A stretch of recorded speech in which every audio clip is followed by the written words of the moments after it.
বলছেন যে কালকে একটা ঘটনা ঘটেছে। তো সেটা হচ্ছে যে হ্যাঁ, হতে পারে। আমরা মনে করছি যে সেটা কোনো একটা দলের দিক থেকে বায়াসড হয়েই মূলত করা। কেননা আমরা ইতিপূর্বে যে হলগুলোতে প্রজেকশন মিটিং রেখেছিলাম আমাদের বোনদের হলগুলোতে, তো সেখানে আমরা দেখতে পাই যে প্রায় হচ্ছে যে ৫০০ থেকে ৬০০ জনের মতো উপস্থিত হয়।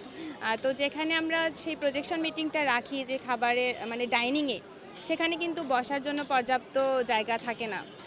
তো সেখান থেকে আমাদের ভাইয়েরা চাচ্ছিলেন যে আমাদের যে বোনগুলো আসবে, প্রোগ্রামটা যেহেতু ১ ঘন্টা ১.৫ ঘন্টা ধরে চলবে, বোনরা তাদের পরামর্শ দিবে, প্রশ্ন করবে, সালাম বিনিময় হবে। তো সেখানে আমরা চেয়েছিলাম যে একটি সুন্দর পরিবেশ তৈরি করতে, যেখানে তারা বসে আমাদের অনুষ্ঠানটি দেখতে পারবে। এজন্যই মূলত আমরা কিছু চেয়ারের ব্যবস্থা করেছিলাম। কিন্তু হচ্ছে যে দুঃখবশত বলতে হয় যে আমাদের প্রভোস্ট ম্যাম সেই চেয়ারটাও হচ্ছে ভিতরে নিতে দেয়নি। এছাড়াও হচ্ছে যে আপনারা জানেন যে যারা প্রচারণা করে তাদের কিন্তু পরিচয় পর্ব দেওয়ার জন্য কিন্তু হচ্ছে যে মাইক ব্যবহার করা যাবে। কিন্তু আমাদেরকে সেটাও করতে দেয়নি।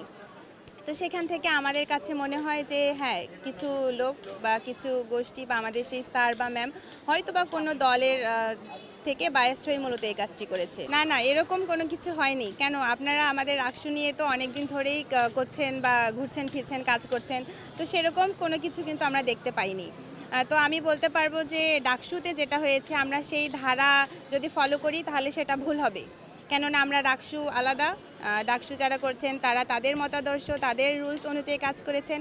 তো এটা তো কখনোই কাম্য হতে পারে না যে তারা এটা করেছে জন্য আমরাও এরকমটা করব।